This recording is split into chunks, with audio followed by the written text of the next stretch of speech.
Well, welcome to the Henri Boulodrome here in Nice.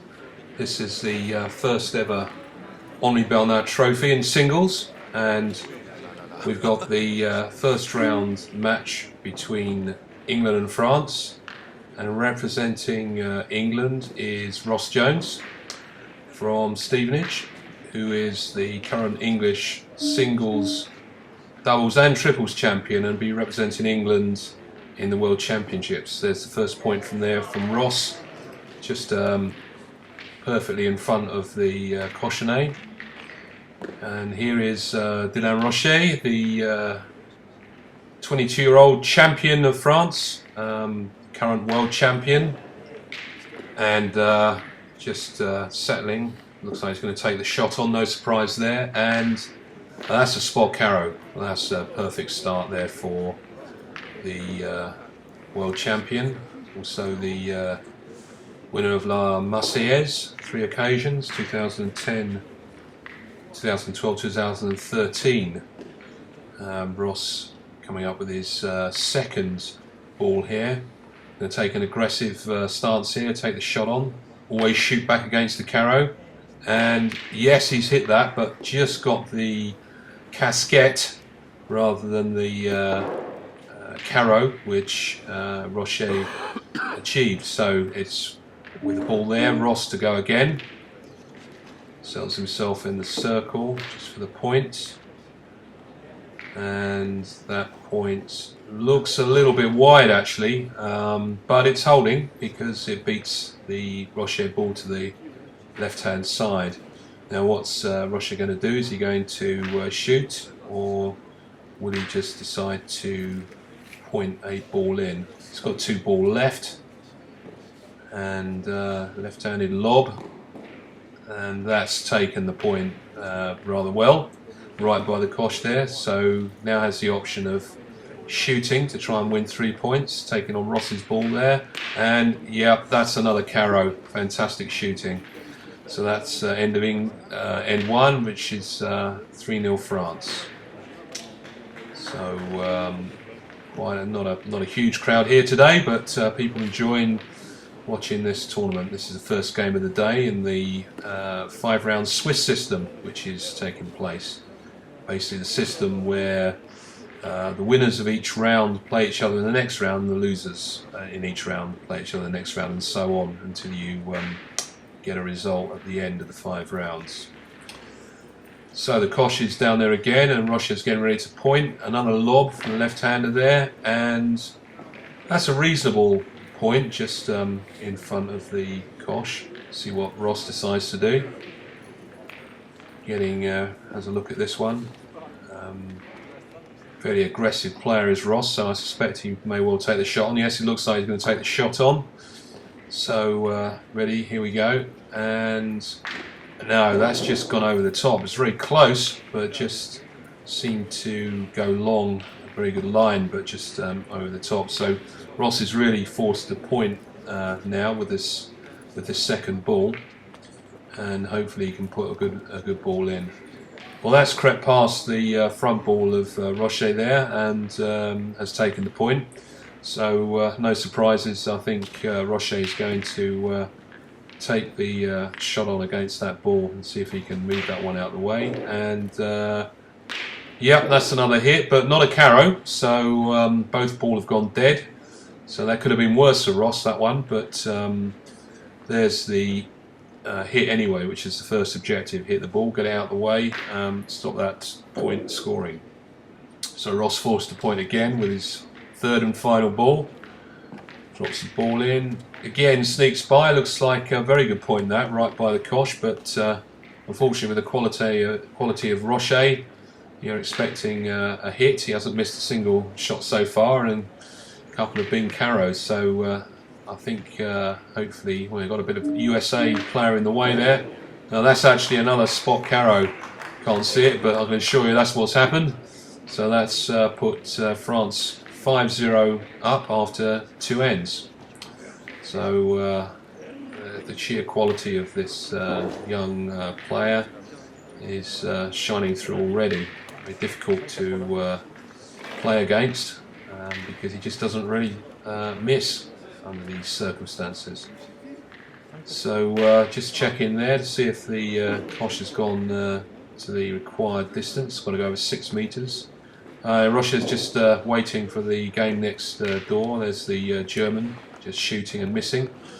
And here we go, another one of his lobs, and that's gone a little further on, that one actually. It's not right on the Kosh, but still a very good ball. So that's usually a ball that you would expect to be shot. So Ross is going to take this one on by the looks of it, and steadies himself, and that's gone short, that one, unfortunately.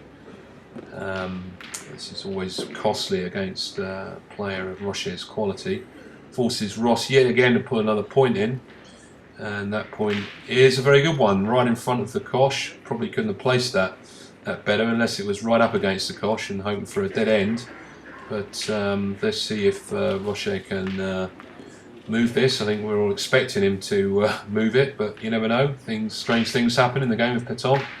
Ball goes back, and look at that fantastic spot carrow yet again from the world champion. Looks completely relaxed and almost nonchalant about the taking that on. Just really doesn't expect to miss.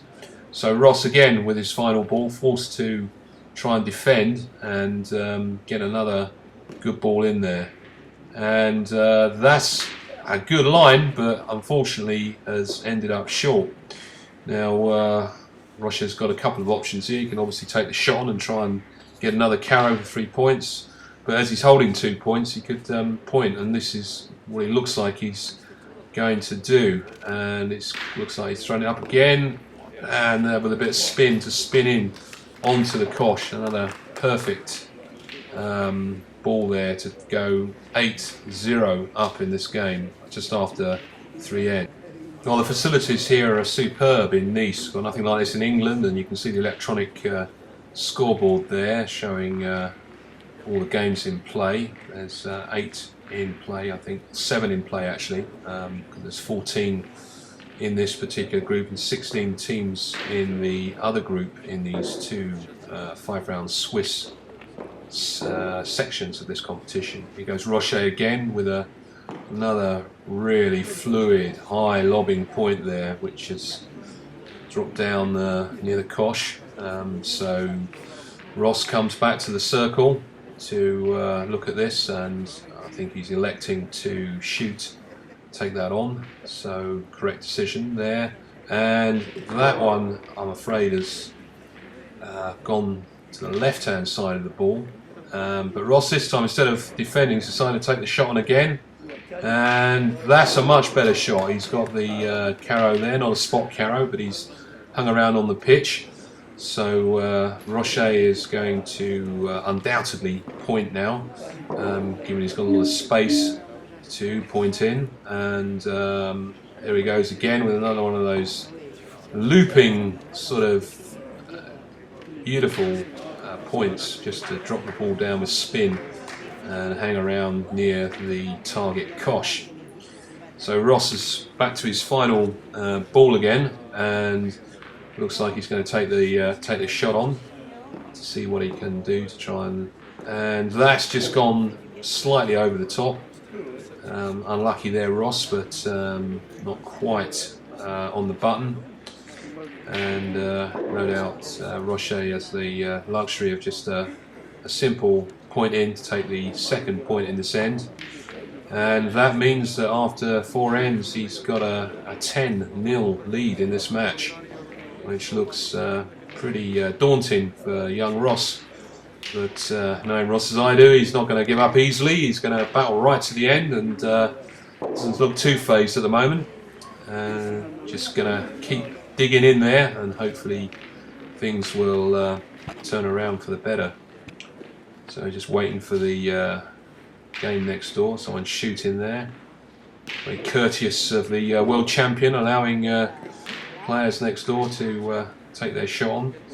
And here he goes again for another point and the first ball of this end. There he goes up in the air again, lobs down, and that's gone a little bit beyond the Kosh. Not a completely awesome point for a change, but it's in the vicinity. So what will Ross do? Is it near enough to shoot? Looks like he's having a word with trainer Matt Everston there, coach Matt Everston. Also someone who's representing in the World Championships in Turkey 2010, where they got into the top 16. So very experienced coach, and it's going to be a very good point there from Ross. He's dropped that one literally right on the cosh. So that probably forces Rocher to take on the shot. Now what's he going to do here? Is he going to get it clean? He's going to hit it, and yep, he's got it clean. He's moved that and somehow not moved the cosh with it, and left his first ball right by the side where it was after the very first ball he'd thrown. So here goes Ross, not phased by that, so he's going to take the shot on. I've been shot, so I'm going to shoot you back, and let's see what happens with this one. And it's a fantastic shot there from Ross. It's a really excellent carrow. Clearly not daunted by this 10-0 position at the moment. I'm still going to take these shots on. This is what Ross is thinking, which is a very positive attitude against the world champion. So here's the final ball. It's Rocher's turn to throw the final ball. Oh wow, what's happened there? He's taken a massive hard hit spot on the ground there, and Ross has got himself into a fantastic position here. He can point in for 3 points now. It can't be too often that the world champion, and he's got his arms on his hips there. Can't really believe what's happened, I don't think, and can't be too often he loses 3 points in an end, and that's what exactly has happened here. There's Ross, got it back to 3-10 after 5 ends of this match. So Ross to go first, having won that end, and he just about to throw the cosh down there, and looks like he's thrown that about 8 meters or so. Oh no, much further, because Rocher's picked it up and said, "Oh, that's too long." And this is a time game, by the way. They play in 45 minutes, and there's only one chance at throwing the cosh, and the opponent gets to place it where he wants it if you don't throw it within the required distance. So Ross has pointed there. That looks quite short. What's Rocher going to do with this one? Is he going to take an aggressive shot on? Yep, looks like it. Here we go. And that's another carrow from the world champion. He's just literally lobbed that at that ball and just left it exactly where Ross's ball was. Perfect execution of a carrow there. So Ross with his second ball, looking to point a decent ball in, and I think he's got a much better ball on this time than the first attempt in this end. But I think we know what's coming next from Dylan. He's just going to move this ball out of the way again, I think. And there it is. Yes, he's hit that, and that's another carrow. So that's looking a bit ominous to this end, because he obviously is going to got 2 points counting there, and Ross has got 1 ball, and so's Dylan. So what's Ross going to do? He's going to try and limit the points by taking a shot on, and he's done that, and he's moved that ball that was holding second out of the way. Unfortunately, still left it on the pitch, so there's still an option for Rocher to move Ross's ball and get the 3 points, and that's what he's going to do. He's hit that, but he's only chipped it. Wow, what a letdown there. Who would expect that? It's not what we would have normally expected. He's just counted 1 point because that ball's only just gone the other side of the other ball that Rocher was already holding. So that's England 3, France 11 after the 6th end. Move on to the 7th end, and the cosh looks like it's been thrown too close to the edge, actually, with a neighbouring game going on. So Ross gets to be able to stick this where he wants to. So he's lobbed that back. Well, it looks like he's lobbed that a bit too far. You're supposed to drop it in front of yourself, Ross, not sort of throw it almost back to the circle. And Rocher's going to pace that one out and see if that's actually 6 meters. No, it isn't. So whose turn is it now? Who gets to place the cosh? Is it Ross, or is it Rocher himself? Because Ross has sort of failed to drop the cosh in the on the ground. Oh no, it looks like they're going to let Ross have a second go. Well, that's generous of the umpire there. Let him have another go after he's failed to drop the Kosh down into a legal position. But here's Rocher now pointing, first point at the end. And up it goes. And, well, that's another one of those lobbed up shots at a short distance. And that got an extremely big landing, a big old bounce that's taken it significantly past the Kosh. That's given a great opportunity for Ross to seize the initiative and put a good ball in. And what's he done? Well, the ball itself wasn't great, I suppose, if you were thinking about going near the Kosh, but it's absolutely a brilliant ball because it's right up against Rocher's first point, which means that shooting is almost, well, it has been eliminated because he's going to point rather than shoot. That's a really good outcome there for Ross, and Rocher has just lobbed in a much softer bounce that time and landed right up against that Kosh. So Ross is going to shoot, no doubt. Should do that. Definitely the shot to take on. So what's going to happen here? It's short distance, just over 6 meters, and yep, he's caught the top of that, but it's moved it nicely and out of the head. So the ball that's up against Rocher's first point is now counting again. So that really forces Rocher to point with his last ball. This is where you want to be against playing the world champion, getting him pointing with a ball still in your hand to be able to play. And although that's counting, that's in a nice place, wide open, ready to be shot. It's really there for the taking. Can Ross take it on? He's certainly going to. So let's see what happens. Looks like the USA player's got in the way at the wrong point, and well, we didn't see that, but that was actually another spot carrow there from Ross. Don't mind if I do, says Ross. That's 2 points to me, and 5-11 after the 7th end. This is really good. Ross has not been intimidated by the world champion and his sheer power. He's certainly wanting to take him on and take on the aggressive shots and not lie down despite the very difficult game that he's had here against this absolutely brilliant player. So Ross has got first point again. Sometimes you wonder, but it's a disadvantage to actually play first in singles at this level. You really want to be playing second, but if you win the end, of course, you've got to go first. So what's Rocher doing? And Rocher decided that point's not very good. I'll just point straight by that and take the point and force the Englishman to shoot back. Obviously needs to hit this ball. It's a pressure ball with 11-5 down. There's no room for mistakes. You've just literally got to hit this ball. Let's see if Ross can take this on. And unfortunately he's gone just over the top again. That's happened a couple of times in this game. It's looking good in the air, but it's just sort of slightly too far over the top. The line's perfect, but he's just gone over the top. But here's the point with the final ball.